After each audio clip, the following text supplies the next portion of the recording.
बोलिए वृंदावन बिहारी लाल की, सियावल रामचंद्र की, उमापत महादेव की, पवन सुत हनुमान की, भक्त और भगवान की, राजन परीक्षित जी की। तो भक्तों, आज इस पवित्र भूमि पर कथा को चलते हुए तृतीय दिवस है। कथा पंडाल में बैठे हुए हमारे पितातल बुजुर्ग एवं हमारी माता बहनें एवं हमारे गोपाल स्वरूप बच्चे, मैंने कल भी बताया था कि जहाँ पर भगवान की कथा होती है वहाँ पर 33 कोटि देवी देवता निवास करते हैं। आज ये जगह, ये पंडाल मथुरा, वृंदावन, हरिद्वार, काशी से कम नहीं है महाराज परीक्षित। आज बड़े सौभाग्य हमारे और तुम्हारे जन्म जन्मांतरों के जब पुण्य उदय हुए हैं, तब कथा सुनने का और करवाने का और कहने का अवसर मिला है। ऐसी थोड़ी नहीं कथा मिल जाती सुनने को, बड़े भाग्य होते हैं। देखा होगा कथा घर में हो रही है, घर से निकल के इतना काम है कि कथा में सम्मिलित नहीं हो पाते, और दिल्ली से आकर लोग कथा सुन लेते हैं। मैया ये भी एक भाग्य में लिखी है। बड़े भगवान का भजन किया, बड़े हमारे सौभाग्य हैं जो भगवान ने हमें ऐसा मौका दिया आप लोगों के सामने आने का। भगवान की कथा वो कथा है जो आपके भाग्य को बदल देगी, आपकी हस्त की रेखा को बदल देगी। महाराज परीक्षित, लोग कहते हैं भाग्य में लिखा होगा वही होगा, सच बात है, भाग्य में लिखा होगा वही होगा। लेकिन मैंने कल भी बताया था, लेकिन किंतु परंतु अचानक जहाँ पर ये शब्द आ जाते हैं वहाँ पर शंका हो जाती है। लेकिन क्या मतलब ये है, भाग्य में लिखा होगा वही होगा, लेकिन तुमने जो किया होगा वही लिखा होगा। अर्थ तो एक ही हो गया ना। आ जाइए हमारे भैया के मुखारविंद से थोड़ी देर पहले आपने बहुत सुंदर कथा सुनी है। लवकुश भैया के मुखारविंद से सुना है कि एक आत्मदेव नाम के ब्राह्मण हुए हैं, तो उनकी कोई संतान नहीं हुई। जब संतान नहीं हुई है महाराज, आत्मदेव ब्राह्मण बहुत अच्छे राजा थे और उनकी पत्नी का नाम था धुंधली। जितने ही अच्छे ब्राह्मण थे उतनी ही नारी कर्कशा थी। महाराज, पत्नी दो प्रकार की होते नारी, एक कुलच्छड़ी एक सुलच्छड़ी। तो जिस समय कोई संतान नहीं हुई है तो आत्मदेव ब्राह्मण ने कहा है, देवी हमें संतान की जरूरत है, हमारी आधी उम्र निकल चुकी है, अब हमें बहुत भय हो रहा है, बहुत कलेश हो रहा है, आगे हमारा घर परिवार संभालने वाला कोई नहीं है, आगे क्या होगा।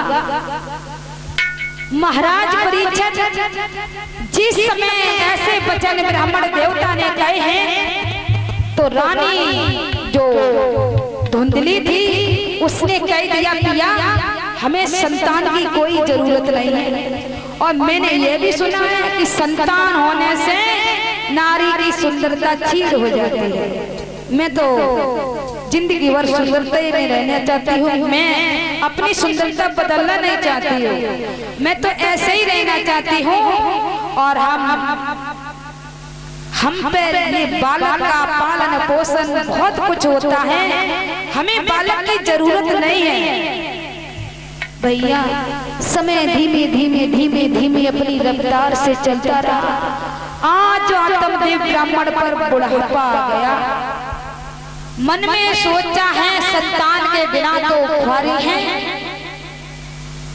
लोग अच्छी दृष्टि से नहीं देखते। आज ब्राह्मण देवता तपस्या के लिए निकल चुके। जब तपस्या के लिए निकल चुके हैं तो भक्तों बताया जाता है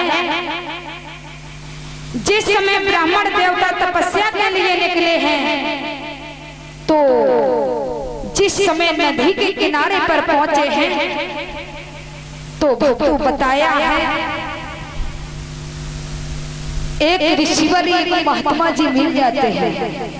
महात्मा जी ने कहा है, बताओ बेटा तुम क्यों आए हो? आत्मदेव ब्राह्मण ने कहा, प्रभु हम भगवान का भजन करने आए हैं। कि क्यों?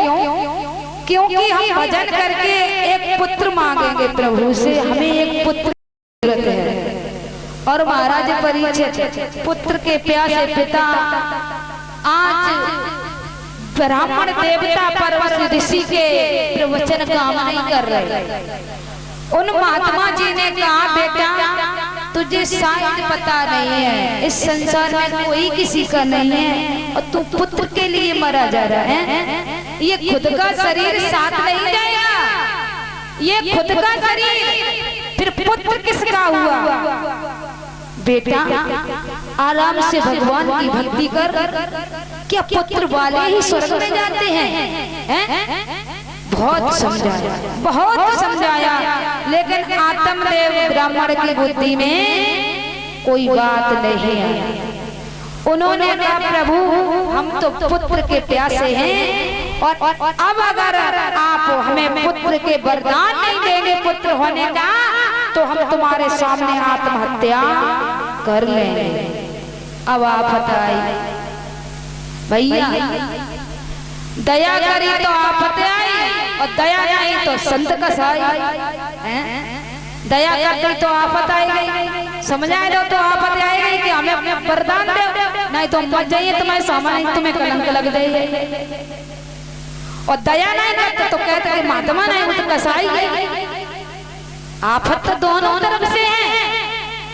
आज बहुत समझाया, नहीं माने हैं ब्राह्मण देवता, तो महात्मा जी ने एक फल दिया और कहा है कि राजन तुम इस फल को जा करके अपनी पत्नी को खिला देना, और समय आने पर एक पुत्र, सुंदर से पुत्र को जन्म देंगे। आज ब्राह्मण देवता उस फल को लेकर के चले हैं, जा करके धुंधली को दिया है। धुंधली ने वो फल दीवार पे रख दिया और खाया नहीं, क्योंकि उसे पुत्र की चाहत थी नहीं। वो कहती थी कि पुत्र होने से नारी की सुंदरता छीन हो जाती है, और हम तो ऐसे ही रहना चाहते हैं। जब फल दीवार पे रख दिया और पति ने पूछा कि फल खाया है, तो कहने लगी है, हाँ पिया मैंने फल खा लिया, लेकिन भैया चेहरा बता देता है आपके दिल में क्या है? चेहरा बता देता है आज कुछ परेशानी है। दिन रात चिंतित रहने लगी धुंधली। तो एक दिन ऐसा हुआ, धुंधली की छोटी बहन आई। धुंधली की छोटी बहन आई तो बहन ने कहा, बहना तेरा फूल जैसा चेहरा खिला रहता था, लेकिन आज इसमें मुरझायापन क्यों है? तो कहने लगी, अरे दीदी कुछ बात मत पूछो, ऐसे ऐसे हमारे पिया एक फल लाए हैं, अब बताओ दीदी फलन तो संतान होने लगे तो बस होएगा, फलन तो संतान होते हैं, और बाई चांस से अगर हुई गई तो हम पे ये बच्चे का पालन पोषण नहीं होगा, हमारी सुंदरता छीन हो जाएगी। यानी कि नाना भात की बातें समझाया है छोटी बहन ने। देख बहना तुझे पता नहीं, तू इस काया पे गुरूर करती है, ये काया किसी की नहीं है, तेरी क्या होगी? उस फल को खा ले बहन, समय आने पर तू एक पुत्र को जन्म देगी। और नारी तभी शोभा देती है जब वो पुत्रवती होती है। भैया जिनके कोई बुरा मत मानना, जिनकी संतान नहीं होती है लोग उन्हें कुदृष्टि से देखते हैं। आज नाना भात से धुंधली को समझाया है। एक बात और बता दे महाराज परीक्षित, इंसान का भाग और बादल का बरसना और नारी का चरित्र पता नहीं कितने खन कब बदल जाए। इंसान का भाग्य पता नहीं कब बदल जाए। अभी इतनी जो धूप है और पता नहीं, बादल आ जाए, बारिश हो जाए, कोई पता नहीं है। और नारी का चरित्र पता नहीं कितने समय में किस वक्त बदल जाए। आज किसी की कीमत में जब वो नहीं मानी है और कहा दीदी हमारी सहायता करो कुछ, जब कहा है कि दीदी हमारी सहायता करो, आज भगवान के प्यारे भक्तों,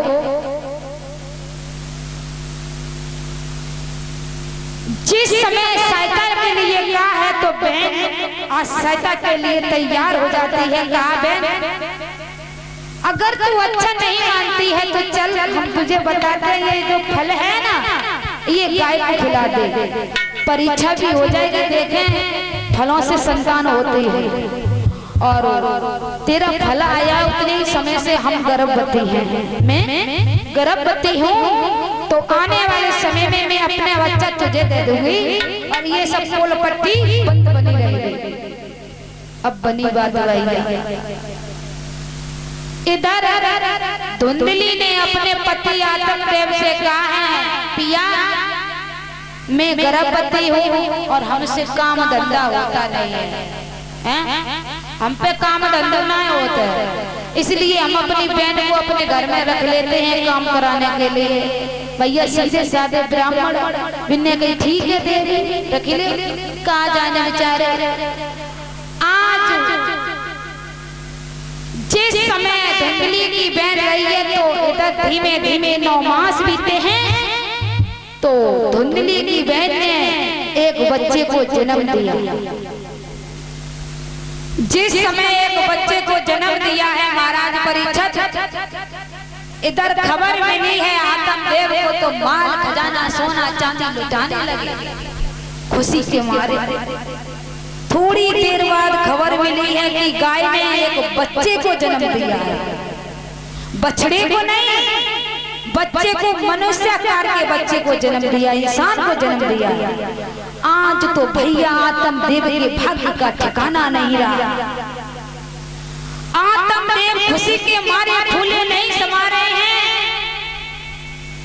और कहां तक बताया जाए, गांव पड़ोस के लोग मोहल्ले के भाग भाग के देखने आ रहे हैं कि गाय ने मनुष्याकार बच्चे को जन्म दिया। अचंबा है ना। जिस समय लोग देखने आ रहे हैं तो बताया जाता है उस बच्चे के शरीर में मनुष्याकार का था, लेकिन कान जो थे, कान वो गाय जैसे। ये दशा देख करके आत्मदेव ब्राह्मण ने उस बच्चे का नाम गोकर्ण रख दिया। गोकर्ण।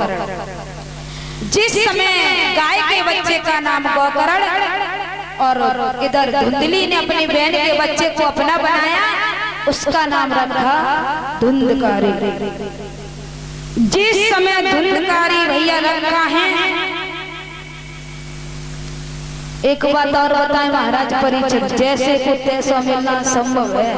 पीने वाले को पिलाने वाला अवश्य मिल जाएगा और भक्त को भक्त अवश्य मिल जाएगा, हैं? एक बात सही है ना। बताया जाता है इधर धीमे धीमे धीमे धीमे धुंधकारी कुछ बड़ा होने लगा।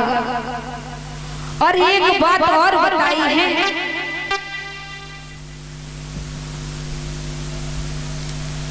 जो धुंधली थी ना वो बहुत लड़ाकू और झगड़ालू थी, घर में कलेश करने वाली थी।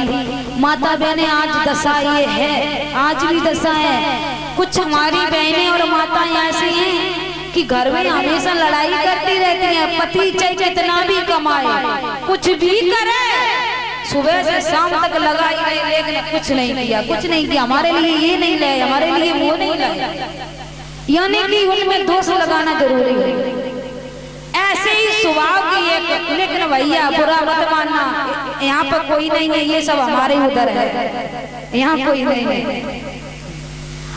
जिस समय धुंधली का पुत्र थोड़ा सयाना हुआ है, और एक बात और लिखी है बहुत सुंदर, क्या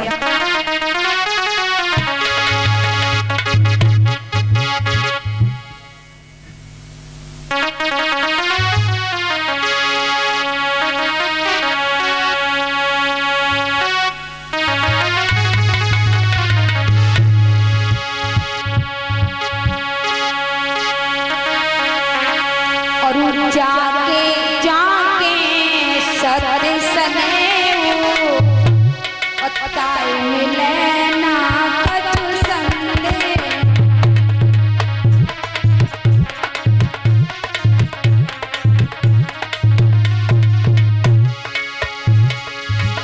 अरे जहाँ सुमत ता विपद निदाना लला। अरे जहाँ कुमत ता विपद निदाना, जहाँ सुमत ता संपत निदाना।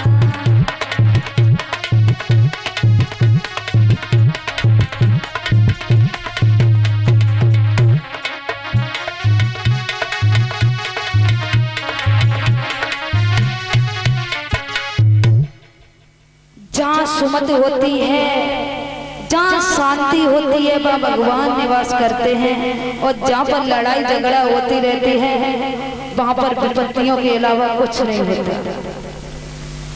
इधर भक्तों दोनों बालक थोड़ी सयाने हुए हैं, तो गोकर्ण जो थे वो तो संतों जैसे प्रवचन देने लगे, क्योंकि संत का आशीर्वाद था, संत का दिया हुआ वरदान था। आज गोकर्ण जिस समय संतों जैसे प्रवचन देने लगे हैं महाराज परिचय, और इधर धुंधकारी की दशा क्या है? इधर धुंधकारी की दशा ये है,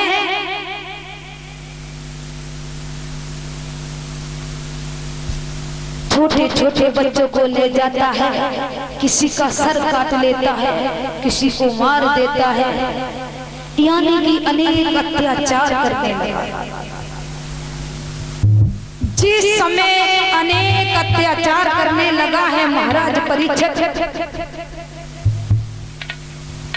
बताया गया है 4-5 वर्ष की आयु में इसने इतना अत्याचार करने लगा कि हद हो गई।